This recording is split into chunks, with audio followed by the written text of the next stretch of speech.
2024 లేదా 25లో డిగ్రీ లేదా బీటెక్ చదివారా? సాఫ్ట్‌వేర్ జాబ్ కోసం ఎదురు చూస్తున్నారా? అయితే కోడ్ జ్ఞాన్ 100 డేస్ కోర్సులో చేరండి. జాబ్ సాధించండి. నమస్కారం ఉమాగారు. నమస్తే అమ్మా.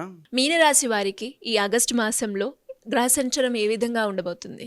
మీనరాశి వాళ్ళకి ఈ ఆగస్టు మాసంలో గ్రహ సంచారం అనేటువంటిదని మనం గమనిస్తే కనుక ప్రధానంగా ఎప్పుడు ఉండేటువంటి గ్రహాలు గురుగ్రహం అనేటువంటిది మిథున రాశిలో సంచారం చేయడం, మిథున రాశిలోనే గురుగ్రహంతో పాటుగా శుక్రగ్రహ సంచారము అనేటువంటిది నడవడం, శుక్రుడు ఆగస్టు 20వ తారీఖు తర్వాత నుంచి కర్కాటక రాశిలోకి ఎంటర్ అవ్వడం, ఆగస్టు 17న కర్కాటకంలో ఉండేటువంటి రవి సింహరాశిలోకి ఎంటర్ అవ్వడం, కర్కాటకంలోనే ఈ మాసాంతం వరకు కూడా బుధుడు వక్రించి ఉండడం, సింహరాశిలో కేతు అప్పటికీ ఉండి ఆగస్టు 17 తర్వాత రవికేతుల యొక్క కంజంక్షన్ ఉండడం, కన్యారాశిలో కుజుడు యొక్క సంచారం మాసాంతం వరకు ఉండడం, కుంభరాశిలో రాహు యొక్క సంచారము, మీనరాశిలో శని వక్రించి ఉండడం అనేటువంటిది ఈ మాసం గ్రహ సంచారంగా మనం చెప్పుకోవచ్చమ్మా.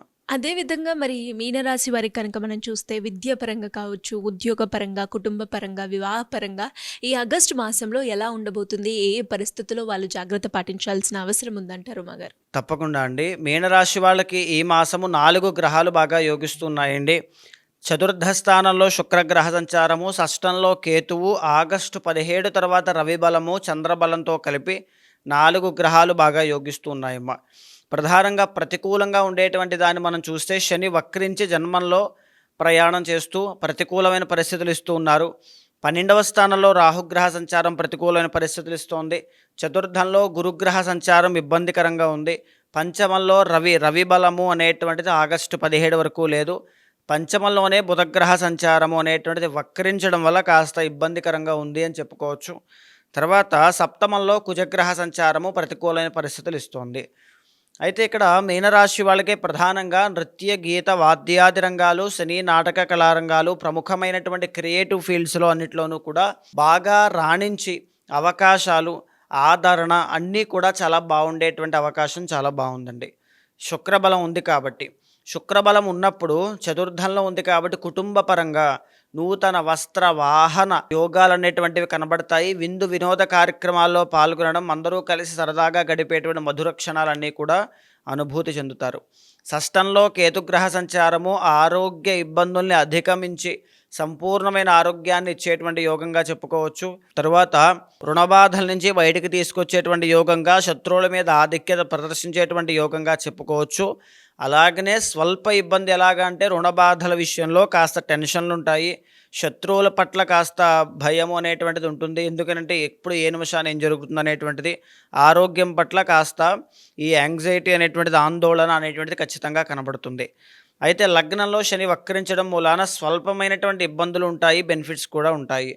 ఇక్కడ ఆరోగ్య సమస్యలు తగ్గడం, సంపాదించింది ఖర్చు పడుతోంది అనేటువంటి భావన కాకుండా ఖర్చు పెట్టిన దానికి ప్రతిఫలం దక్కబోతోంది అనేటువంటి భావన సంపూర్ణమైనటువంటి సంతృప్తిని కలగజేస్తుంది అని చెప్పుకోవచ్చు. అయితే డైజెస్టివ్ ప్రాబ్లమ్స్ అనేటువంటివి ప్రధానంగా వచ్చే అవకాశాలు ఎక్కువగా ఉంటాయి. 12వ స్థానంలో రాహుగ్రహ సంచారం మూలాన అలవాట్లు, వ్యసనాలు ఇలాంటివన్నీ ఉన్నవాళ్ళు, జూదరులు అందరూ కూడా ఆర్థిక నష్టాలు ఎక్కువగా చూసేటువంటి యోగం కనబడుతుంది. ఆ విషయంలో చాలా కేర్ఫుల్గా జాగ్రత్త పడాలి అని మనం చెప్పుకోవచ్చమ్మా. అయితే ప్రధానంగా ఏమిటి అంటే పంచమంలో రవి బలము ఆగస్టు 17వ తారీఖు వరకు లేదు. 17వ తారీఖు వరకు రవి బలము లేదు అంటే దాని అర్థము పనులన్నీ ఆటంకాలు ఎక్కువగా రావడం కానీ, జాప్యము జరగడం కానీ, భోజనం సరిగ్గా సమయానికి తీసుకోకపోవడం వల్ల అనారోగ్య సమస్యలు, అసంతృప్తి ఇలాంటివన్నీ, ఆవేశంలో నిర్ణయాలు తీసుకోవడం వల్ల ఒడిదుడుకులు ఫేస్ చేయడం కానీ ఇలాంటివన్నీ కూడా కనబడుతూ ఉన్నాయి. పంచమంలో బుధుడు వక్రించి ఉండడం చేత కుటుంబ పరంగా వాళ్ళ ఆరోగ్యం కోసం వీళ్ళు ఏదైనా టెన్షన్ పడడం, ఖర్చు పెట్టడం ఇలాంటివన్నీ కూడా కనబడుతున్నాయని చెప్పుకోవచ్చు. బంధువుల దగ్గర నుంచి వచ్చేటువంటి ప్రశంసలు, మన్ననలు, అభినందనలు కూడా ఈ మాసంలో మంచి సంతృప్తికరంగా చూసేటువంటి యోగం కనబడుతోంది. సప్తమంలో కుజగ్రహ సంచారము బిజినెస్లో లాస్ అనేటువంటిది కానీ, బిజినెస్లో అప్పుల పాలవడం కానీ ఇలాంటివి ఈ మాసంలో కనబడుతున్నాయి. కాబట్టి చాలా జాగ్రత్తగా, కేర్ఫుల్గా ఉండడం చాలా మంచిది.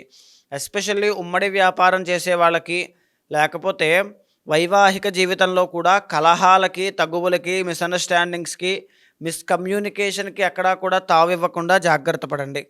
పార్ట్నర్షిప్లో చేసేవాళ్ళు పార్ట్నర్ విషయంలో జాగ్రత్త పడాలి. ఇంకా చెప్పాలి అనుకుంటే కనుక ఆగస్టు 17వ తారీఖు తర్వాత మీరు తీసుకునేటువంటి ఎలాంటి నిర్ణయమైనా సరే మంచి శ్రేయోదాయకమైనటువంటి ఫలితాలు మీకు ఇస్తుంది. ఆగస్టు 17 లోపు ప్రధానమైన నిర్ణయాలు తీసుకోవాలంటే వాటిని కాస్త అవాయిడ్ చేయడం చాలా మంచిది. ఆ విషయాన్ని బాగా గుర్తుపెట్టుకోండి. మీ పర్సనల్ చార్ట్లో శని బలం బాగున్నా, శుక్రబలం బాగున్నా, ఎస్పెషల్లీ గురుబలం అండి మీనరాశికి సంబంధించి. గురుబలం బాగుంటే కనుక జీవితం సక్సెస్ఫుల్గా ఈ గ్రహ సంచారాలకు ఎక్కడా కూడా తావివ్వకుండా ఓవర్కమ్ చేసుకుంటూ ముందుకు వెళ్తారు తప్ప ఎక్కడ తల వంచే పరిస్థితులు ఉండవు. అయితే మీనరాశి వాళ్ళకి ఈ మాసం వరకు మీరు తీసుకోవాల్సిన జాగ్రత్తలు ఏమిటి అంటే, గురుబలం పెరగడానికి గోసేవ చేయండి, దత్తాత్రేయ స్వామివారి యొక్క ఆరాధన చేయండి, శనగలు దానంగా ఇవ్వండి, కుక్కలకి ఆహారం పెట్టండి. రాహు యొక్క బలం పెరగడానికి దుర్గాదేవికి కుంకుమార్చన చేయించినట్లయితే, ఓం శ్రీమాత్రే నమః అనేటువంటి మంత్రాన్ని జపం చేసినట్లయితే అద్భుతమైన ఫలితాలు చూస్తారు. అంటే ఎలా ఉమ్మగారు మీరు అన్నట్టుగానే ఇంకా ఎవరికైనా కూడా వాళ్ళ ఇంటర్నల్ చార్ట్లో కానీ లేదు అంటే వాళ్ళు ఏదైతే సమస్య ఎదుర్కొంటున్నారో దానికి పరిష్కారం చేసుకోవాలి అన్న వాళ్ళు ఎవరైనా కూడా మిమ్మల్ని అప్రోచ్ అవ్వాలి అంటే ఏ విధంగా ఉంటుందంటారు? తప్పకుండా అమ్మ. ఇప్పుడు మనం మాట్లాడుకునేటువంటివి మీకోసం నేను ఇప్పుడు చెప్పినటువంటి కుంభరాశి ఫలితాలన్నీ కూడా గోచారానికి సంబంధించినటువంటివండి. మీ పర్సనల్ చార్ట్ ద్వారా చాలా విషయాలు డీప్గా మనం తెలుసుకోవచ్చు. అంటే మీరు ఎందుచేత జన్మించారు, మీ యొక్క జన్మ కారణం ఏమిటి, మీరు ఏ పని చేస్తే సక్సెస్ అవుతారు, ఏ బిజినెస్లోకి వెళ్తే బాగుంటారు, ఆయుష్ ఎంత ఉంటుంది, ఏ ఆరోగ్య సమస్య, ప్రతిదీ కూడా. అయితే అలాంటివన్నీ కూడా జన్మ కుండలిలోనే తెలుస్తాయి. సో అలా చూపించుకోవాలనుకునేటువంటి వాళ్ళు ఎవరైనా మీకు కింద కనిపించే నెంబర్కి కాల్ చేస్తే మా వాళ్ళు మీకు పూర్తి వివరాలు అందిస్తారు.